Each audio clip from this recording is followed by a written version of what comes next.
Hey guys, welcome back. So let's talk about two movies that I saw over the span of the weekend. Two new movies released: Snow White, the newest Disney live-action reimagining, and um, Mickey 17, which is the newest Bong Joon-ho movie. So, Snow White and the Seven Dwarfs was the original Disney based on a story animated film from 1937, which I think is genuinely a fantastic animated movie. You could pick it apart today, and I'm going to mention that in a minute because you have people that have mentioned that. The original is a classic, and Disney has been for the past decade has been really churning out all these live action remakes that kind of tweak the original movie to where it's more modern or PC or whatever. And there's some that I like, but I've never really genuinely loved any of these live action remakes. I think that they're all pretty okay at best, or pretty bad at worst, or pretty forgettable. Like The Lion King 2019 was so forgettable. That's the most forgettable one to me because it almost is shot for shot, line for line, like the Psycho remake from 1998 with Vince Vaughn kind of thing, where it's just the exact same movie, but in live action. Jon Favreau directed, and Jon Favreau is a good director, but the movie itself was just a Disney thing. It felt like a cash grab, and that's why I didn't go see Mufasa in the theater, which I do. I think I will see still. It's going to be on Disney Plus in the next couple days, so I do want to watch that. Um, but like I said, there's others that I think are okay, like the Beauty and the Beast one I thought was okay. Um, and there's ones that are really weird, where the Dumbo one is like the first hour is the original movie, and then the second hour is like a totally new, different movie that didn't exist before. So sometimes having it different is okay, but like it doesn't really escalate too much because it's just a typical remake. Live action remake of an animated classic that's usually better. Well, actually, all of them are better than the live action movies. I'm not going to say any of the live action movies are better, of course. But Snow White, and it's not Snow White and the Seven Dwarfs, it's just called Snow White. This is the newest one.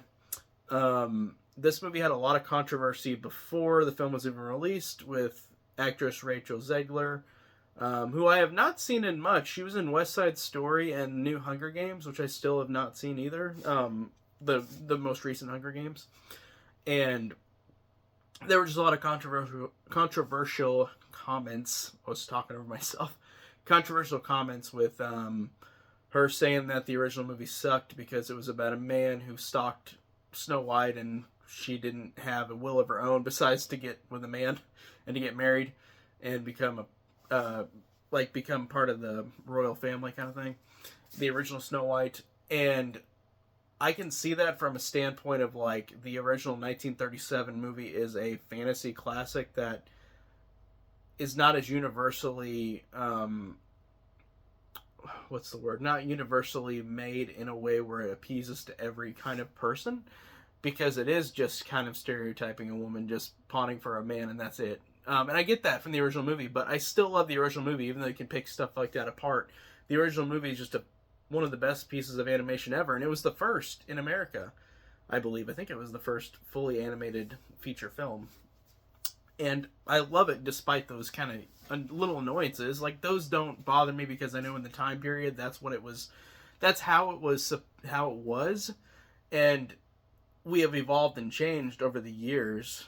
So getting this remake, like I said, it had Rachel Zegler saying that stuff. It had her and Gal Gadot being on the opposite side of the Israel-Hamas war, so they had that issue as well. And again, all this is just hearsay. It's all online stuff. So who knows if they even really fought in real life, her and Gal Gadot, whatever. Um, so this movie was already gonna bomb, or I mean, not bomb as in like the release, bomb as in like people are going to just shit on it because it's another Disney remake, which again a lot of people hate already, and I'm a little bit less hateful on the remakes. They're not great, but I don't like say they're the worst things ever. They're just cash grabs. Um, a lot of people now just really like to find a negative aspect in like a franchise that milks the franchise dry, like Disney with live action remakes, or like Sony with Spider-Man spin-offs without Spider-Man in them, kind of thing. they're very popular to make fun of.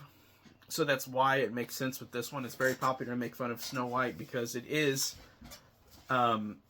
It's interesting because I think I like this movie, honestly. I think it's one of the better live action remakes. I thought that it was actually really fun. My negatives, I guess I can get out of the way, is that the fact that the movie is. The movie is just a remake with a few tweaks.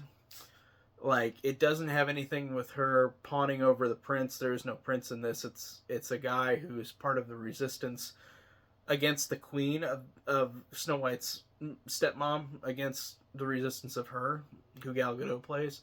And Snow White and this guy, I think his name is Jonathan, they do fall in love in a way, but it's not like the typical fantasy, like pawning over each other. It's just they kind of form a bond together and it becomes something more. Which I kind of didn't mind. But where was I going with this? I was saying something negative about it, or I was trying to say the negatives first. I guess because it is pretty much similar to the original without the pawning of her guy kind of thing. And I'll say it right here. I didn't hate Gal Gadot in this role as the evil queen, but she had the worst song. It had no beat to it, and it didn't sound like a good song. It just was like really uncatchy and unmemorable. And I was really, and they did it twice. The song was played twice in the movie, and I'm like, oh man, this is just a disaster with that kind of music. I did not like the song that Gal Gadot sang, and it's probably not her fault. She's probably not a natural singer. And the other Disney live action remakes do that too, with like Emma Watson as Belle in Beauty and the Beast. Like, she was obviously not a singer, and they kind of tweaked her voice. In this one, they probably did that with Gal Gadot too, but the song was just so uncatchy and probably the worst part of the movie for me. Another issue kind of is the dwarves, because and I guess dwarves, is that the politically correct thing to say? I don't even know, but if I'm politically incorrect, sorry about that, I guess. But the dwarves in this are fully CG animated, and there's controversy that it took away from real actors who, of that size, need work. So I kind of get that argument, but I wonder why they did this, just to make them look more cartoony, because it does stand out as very cartoonish CG in this world.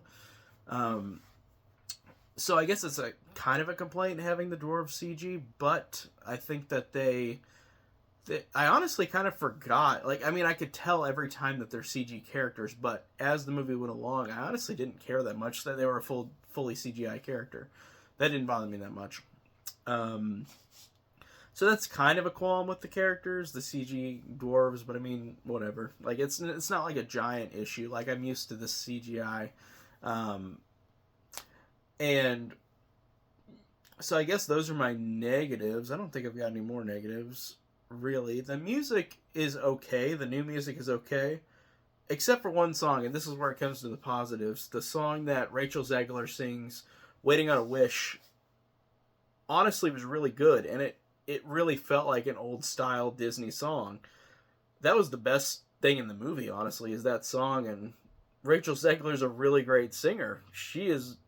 It makes me want to listen to her other stuff, because I know she did songs for Hunger Games and West Side Story, which West Side Story, I haven't even seen the original, but West Side Story I know is a musical, and she sounds really good in this movie as singing this music. She is definitely a natural singer. You could tell she's got talent for it, so that's awesome. And Rachel Zegler honestly does kind of feel really good as Snow White, like in this role. I really liked her a lot. She's honestly the best thing about the movie. I think that she is really good, great singer in this movie. She's got a good performance. She's interesting. For what a Disney character is, I thought she was interesting, and what she gave for this kind of simple character was interesting, and she kind of really felt like Snow White, and I liked that a lot. I thought that was fascinating. And like I feel like she's easily the best part of the movie. The movie has its ups and downs, because it's definitely got a couple positives in it. I don't mind the other music that's new. I don't think it's terrible, except for that Gal Gadot Evil Queen song. I thought that was bad. But the other music is fine. But the one that Rachel Zegler sung was the best one, definitely, for sure. And the best scene in the movie, I think. It just felt like a classic Disney-style song.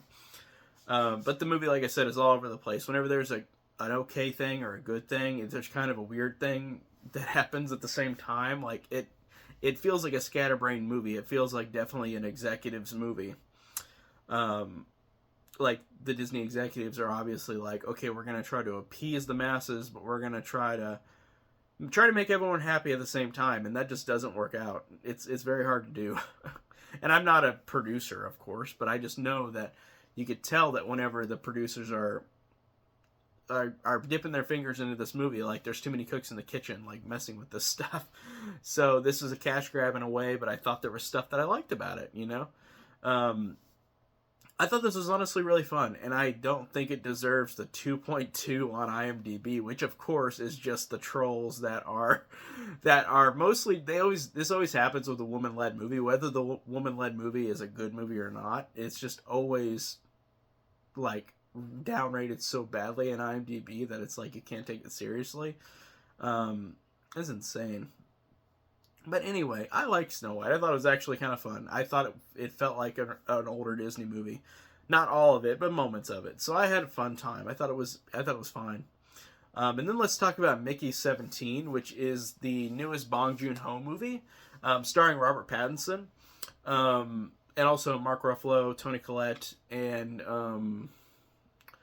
it's got a couple other people in them, and I've seen them in other stuff. I'm blanking on their names, but Mickey 17 is like a futuristic, like 2054. The world has become desolate, and you've got this character named Mickey who has become a literal person that can be killed and brought back to life for research purposes. And you have a plot of him trying to kind of help everybody out and save the day, but then you've got like Mark Ruffalo, who is screwing it up, and this is where the movie is very interesting, because it's going to be a very controversial movie if politics bug you, because it's Mark Ruffalo is playing his easiest, most, well, I guess easiest isn't the word. He's playing his best Trump impression, or other authoritarian type leaders that a lot of people believe are authoritarian. There's so many things where he just says lines, I'm like, okay, I've heard that in real life, I've heard that on the news, kind of thing. It's going to piss a lot of people off, and this movie, I've heard, while getting good critic reviews, is definitely going to piss some people off just because of that aspect, and that doesn't bother me that much. I don't look at politics as seriously in that way. Like, I try to actively stay out of that. Not saying what I feel politically. I just mean, like, and even then, I'm kind of in the middle. I don't feel hatred or love for either side of the political spectrum, anyways. But this is obviously one where it's making fun of that similar kind of deal, which I'm fine with. I don't care. I thought that Mark Ruffalo had some funny lines because he was so over the top ridiculous. Robert Pattinson does his best Steve Buscemi performance.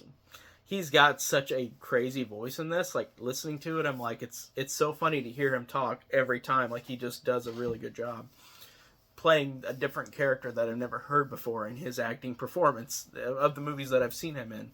He really brings this role into his own as a role I've never heard him do before. And I do like that and do really appreciate that. I thought that the movie was good.